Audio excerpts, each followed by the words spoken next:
لوگ آگ کے گرد اس انتظار میں کھڑے تھے کہ جو ہی انہیں آگ میں پھینکا جائے گا وہ جل کر راکھ ہو جائیں گے، لیکن وہ یہ دیکھ کر حیران رہ گئے کہ ابراہیم علیہ السلام بڑے ناز سے آگ کے درمیان بیٹھے ہیں۔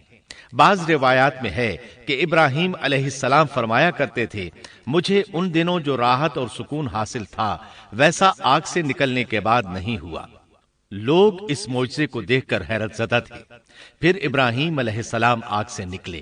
اتنا بڑا معجزہ دیکھنے کے باوجود لوط علیہ السلام کے سوا کوئی شخص پورے بابل شہر سے ان پر ایمان نہ لایا۔ اللہ تعالیٰ فرماتے ہیں، فآمن له لوط، پس ابراہیم پر لوط ایمان لائے۔ مطلب یہ کہ پوری بستی سے لوط علیہ السلام تھے جو آپ پر ایمان لائے تھے، باقی تمام لوگ کفر ہی پر ڈٹے رہے۔ ابراہیم علیہ السلام ان کا رویہ دیکھ کر نا امید ہو گئے کہ اس سے بڑھ کر یہ کون سا معجزہ دیکھنا چاہتے ہیں۔ ان کے بتوں کو توڑ دیا گیا، اپنی آنکھوں سے اللہ کی نشانی ان لوگوں نے دیکھی، پھر بھی یہ ایمان نہیں لائے، چنانچہ آپ نے وہاں سے ہجرت کا ارادہ فرما لیا۔ اس وقت بابل پر نمرود نامی بادشاہ کی حکومت تھی۔ کہا جاتا ہے کہ زمین کے بیشتر حصے پر اسی کی حکمرانی تھی۔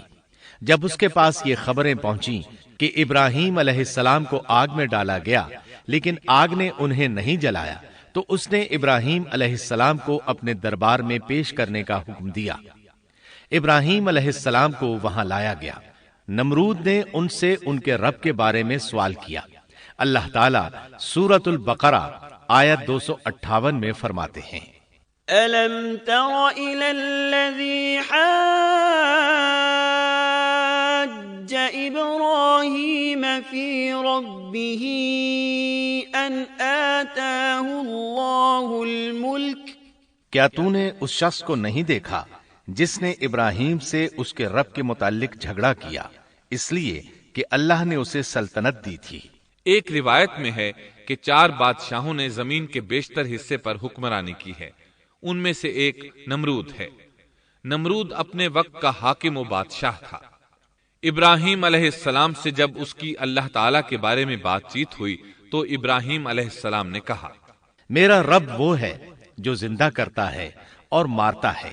جواب میں اس نے کہا، میں بھی زندہ کرتا ہوں اور مارتا ہوں۔ چنانچہ اس نے حکم دیا کہ جیل سے 2 آدمیوں کو لے آؤ۔ جیل سے 2 ایسے آدمیوں کو لایا گیا جن کے لیے سزائے موت کا فیصلہ ہو چکا تھا۔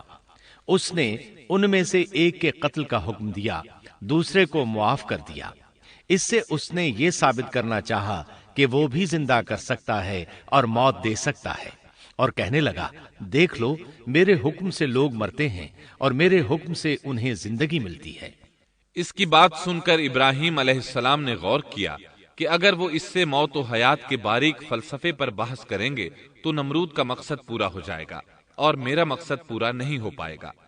اس لیے بحث و مباحثے کی بجائے کوئی مضبوط دلیل پیش کر دی جائے تاکہ حق و باطل کے درمیان فرق واضح ہو جائے۔ چنانچہ آپ نے فرمایا، بے شک اللہ سورج کو مشرق سے لاتا ہے، تو اس کو مغرب سے لے آ۔ کافر بادشاہ یہ سن کر مبہوت رہ گیا، اس کا سر جھک گیا۔ اللہ تعالیٰ فرماتے ہیں، تب وہ کافر حیران رہ گیا اور اللہ نا انصافوں کو سیدھی راہ نہیں دکھاتا۔ ان تمام باتوں کے بعد نمرود کو یہ معلوم کرنے کی ضرورت نہیں رہی کہ ابراہیم علیہ السلام آگ سے کیسے نجات پا گئے، کیونکہ حقیقت اس پر آشکار ہو چکی تھی۔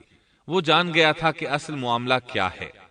چنانچہ اس نے ابراہیم علیہ السلام سے کہا، آپ اس ملک سے نکل جائیے، ہم آپ کو یہاں نہیں رہنے دیں گے۔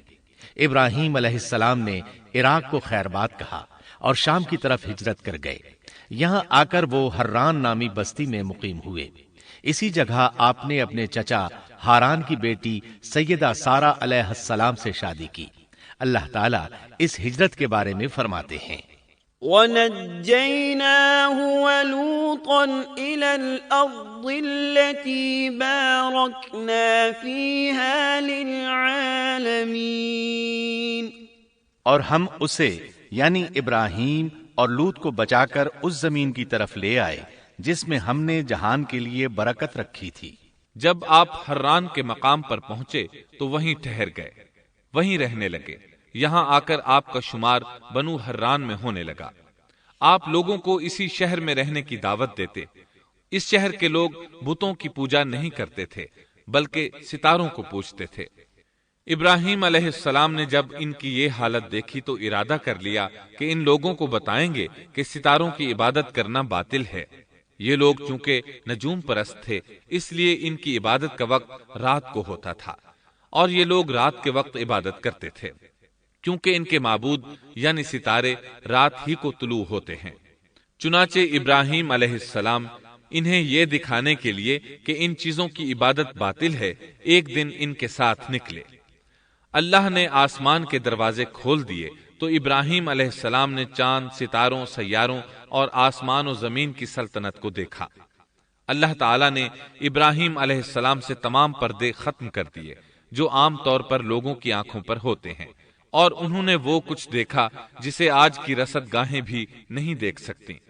اللہ تعالیٰ سورۃ الانعام آیت 75 میں فرماتے ہیں، وَكَذَلِكَ نُرِي إِبْرَاهِيمَ مَلَكُوتَ السَّمَاوَاتِ وَالْأَرْضِ وَلِيَكُونَ مِنَ الْمُوقِنِينَ۔ اور اسی طرح ہم نے ابراہیم کو آسمان اور زمین کی سلطنت کا مشاہدہ کرا دیا تاکہ وہ یقین کرنے والوں میں سے ہو جائے۔ بعض مفسرین نے لکھا ہے کہ یہ سب کچھ اللہ تعالیٰ نے ابراہیم علیہ السلام کو اس لیے دکھایا تھا کہ وہ ستاروں کی پرستش کرتے تھے۔ پھر اللہ تعالیٰ نے اپنی عبادت کی طرف ان کی رہنمائی فرمائی۔ جن مفسرین نے یہ بات لکھی وہ غلطی پر ہیں، کیونکہ ایک جلیل القدر رسول کے متعلق ایسا گمان کرنا کبیرہ گناہ ہے۔ آسمان اور زمین کی سلطنت اور دیگر معجزات دکھانے کے بعد اللہ تعالیٰ فرماتے ہیں، آسمان اور زمین کی پیدائش یقیناً انسان کی پیدائش سے بہت بڑا کام ہے۔ اللہ تعالیٰ ایک دوسرے مقام پر فرماتے ہیں، آسمان اور زمین میں بہت سی نشانیاں ہیں جن سے یہ منہ موڑ کر گزر جاتے ہیں۔ ابراہیم علیہ السلام حران شہر کے ستارہ پرستوں کو لے کر ایک رات نکلے۔ اچانک ایک ستارہ طلوع ہوا، اس کی چمک دمک بہت تھی، شکل صورت کے لحاظ سے بھی بہت خوبصورت تھا۔ اس وقت ابراہیم علیہ السلام نے بطور مذاق کہا، یہ میرا رب ہے۔ لیکن جب وہ ستارہ کچھ دیر بعد چھپ گیا تو کہنے لگے، یہ تو غروب ہو گیا، یہ رب کیسے ہو سکتا ہے؟ جو چھپ جائے وہ رب نہیں ہو سکتا، پس میں تو غروب ہونے والوں کو پسند نہیں کرتا۔ اگلے روز وہ پھر ان لوگوں کو ساتھ لے کر نکلے تو چاند کو دیکھا۔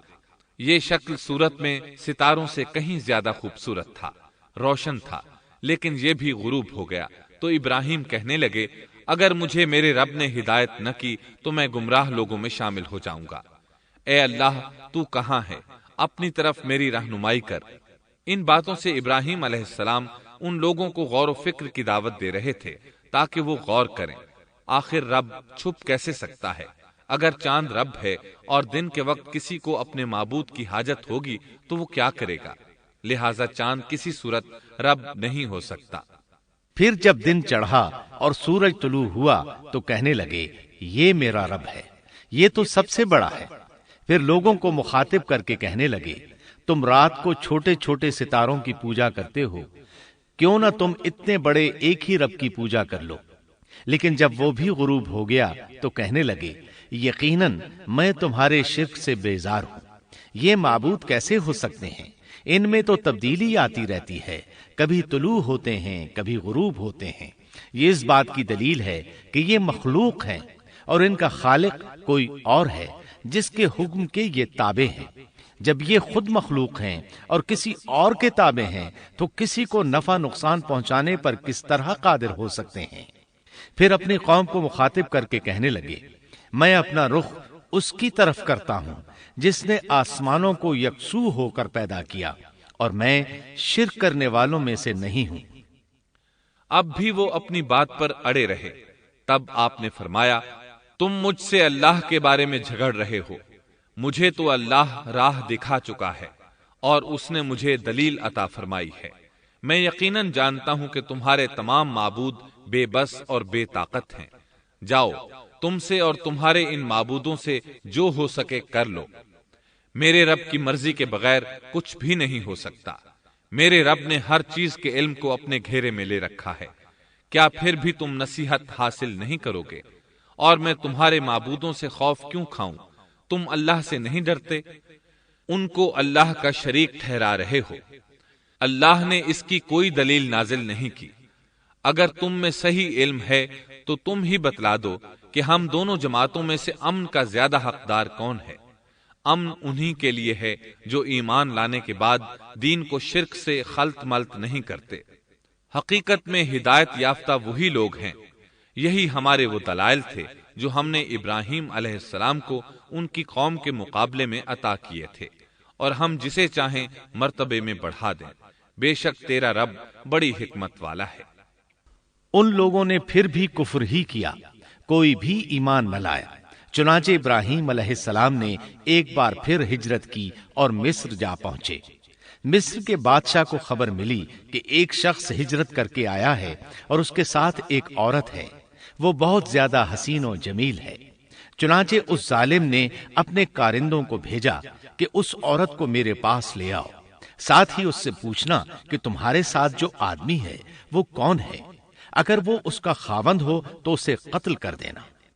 ادھر بادشاہ نے اپنے کارندوں کو حکم دیا، ادھر اللہ نے ابراہیم علیہ السلام کی طرف وحی بھیج دی۔ انہوں نے سارہ علیہ السلام سے کہا، اگر وہ تجھ سے میرے بارے میں پوچھیں تو بتا دینا تم میری بہن ہو۔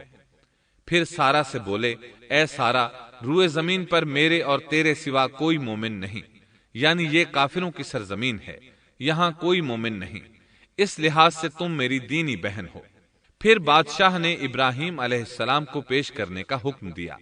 اس نے آپ سے پوچھا، یہ عورت کون ہے؟ آپ نے فرمایا، یہ میری بہن ہے۔ اس طرح ابراہیم علیہ السلام کی زندگی میں 3 موقع ایسے آئے کہ انہوں نے اللہ کے دین کی حمایت اور مدافعت کے لیے توریہ کیا۔ توریہ کا مطلب یہ ہے کہ واقعہ کچھ اور ہو لیکن کوئی شخص کسی خاص مصلحت کی وجہ سے اسے 2 معانی والے الفاظ کے ساتھ اس انداز میں بیان کرے کہ سننے والا اس واقعہ کو نہ سمجھ سکے بلکہ اس کا ذہن خلاف واقعہ چیز کی طرف منتقل ہو جائے۔ شریعت نے بعض مخصوص حالات میں اس کی اجازت دی ہے۔ وہ 3 مواقع جہاں ابراہیم علیہ السلام نے توریہ فرمایا، ان کی وضاحت کچھ اس طرح ہے۔ ایک یہ کہ آپ نے میلے پر نہ جانے کی غرض سے ان لوگوں سے کہا تھا کہ میں بیمار ہوں۔ دوسرے موقع پر یہ فرمایا تھا، یہ کام اس بڑے سردار بت کا ہے۔ تیسرے، سارہ علیہ السلام کو دینی بہن قرار دیا۔ اس ظالم بادشاہ نے سارہ علیہ السلام کو اپنی تحویل میں لے لیا۔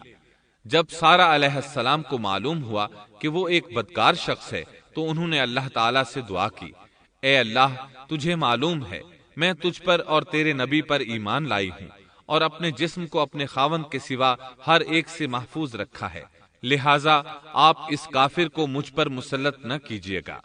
چنانچہ اس کافر بادشاہ نے جب سیدہ سارہ کو پکڑنے کے لیے اپنا ہاتھ بڑھایا تو اس کا ہاتھ شل ہو گیا اور اپنی جگہ پر جم گیا۔ وہ لگا چیخ پکار کرنے، اس میں اتنی طاقت نہ رہی کہ اپنے ہاتھ کو حرکت دے سکے۔ اس کی آواز سن کر اس کے محافظ بھاگے ہوئے آئے۔ انہوں نے اس کے ہاتھ کو چھڑانا چاہا لیکن چھڑا نہ سکے۔ اس کی یہ حالت دیکھ کر سیدہ سارہ خوف زدہ ہو گئیں۔ انہوں نے سوچا، اگر یہ مر گیا تو لوگ کہیں گے اسے میں نے قتل کیا ہے۔ چنانچہ انہوں نے اللہ سے دعا کی کہ اسے چھوڑ دیا جائے۔ اللہ تعالیٰ نے آپ کی دعا قبول کر لی، اس کا ہاتھ ٹھیک ہو گیا، لیکن وہ ظالم پھر بھی نہ ڈرا۔ اس نے ایک بار پھر آپ کی طرف ہاتھ بڑھایا، اس کا ہاتھ پھر شل ہو گیا۔ سیدہ سارہ نے پھر دعا کی، وہ دوبارہ ٹھیک ہو گیا، وہ پھر بھی باز نہ آیا۔ تیسری بار پھر اس نے ان کی طرف ہاتھ بڑھایا، اس بار بھی اس کا ہاتھ شل ہو گیا۔ اب وہ سیدہ سارہ علیہ السلام سے کہنے لگا، اب کی بار اگر تو مجھے اس مصیبت سے نجات دلائے گی تو میں تجھے چھوڑ دوں گا اور کبھی تیرے آڑے نہیں آؤں گا۔ چنانچہ سیدہ سارہ علیہ السلام نے اللہ تعالی سے دعا کی، وہ ٹھیک ہو گیا۔ تب اس نے اپنے کارندوں کو آواز دی اور ان سے بولا، تم میرے پاس کسی انسان کو نہیں بلکہ سرکش جن کو لائے ہو۔ پھر اس نے انہیں رہا کر دیا، عزت و اکرام سے رخصت کیا اور ان کی خدمت کے لیے اپنی بیٹی ہاجرہ کو ساتھ کر دیا۔ سارا علیہ السلام واپس لوٹیں تو دیکھا کہ ابراہیم علیہ السلام نماز پڑھ رہے ہیں۔ نماز کے بعد انہوں نے پوچھا، سارا، اس نے تمہارے ساتھ کیا سلوک کیا؟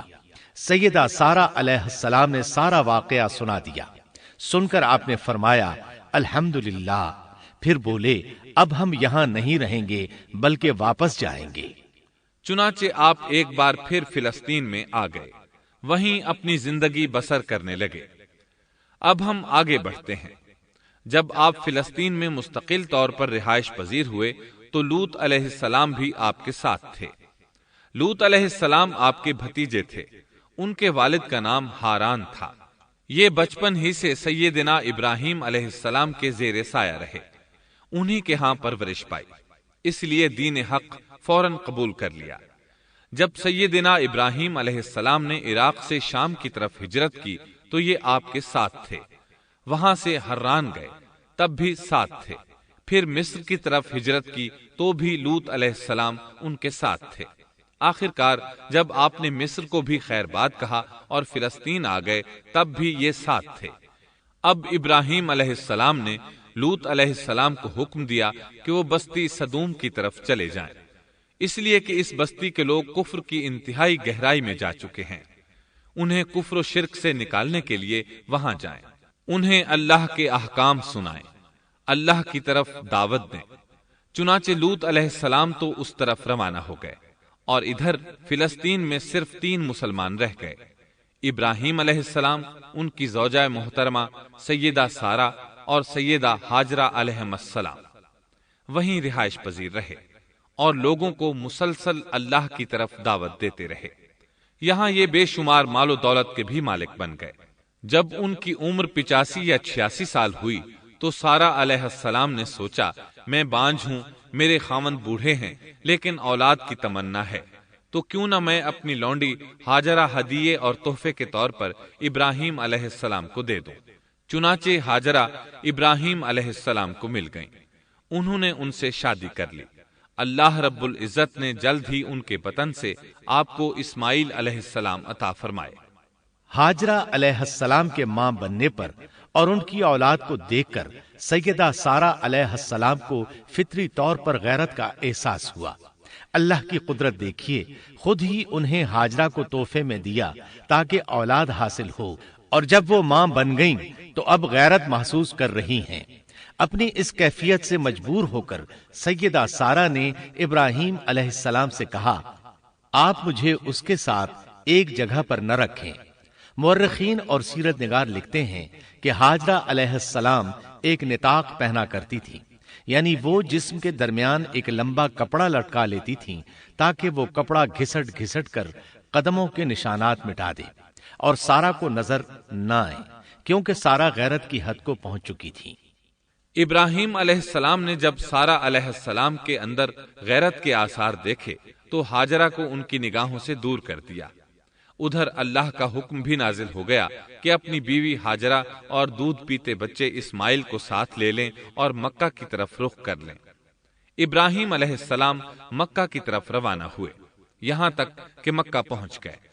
یہ جگہ اس وقت بالکل ویران اور بے آباد تھی، نہ کوئی انسان تھا، نہ پانی، نہ نباتات کے آثار تھے، غرض کوئی چیز نظر نہیں آتی تھی، بس پہاڑوں کے درمیان ایک بے آب و گیاہ میدان تھا۔ یہی وہ مقدس اور تاریخی وادی تھی جہاں ابراہیم علیہ السلام اپنی زوجہ اور لخت جگر کو چھوڑ کر واپس پلٹے۔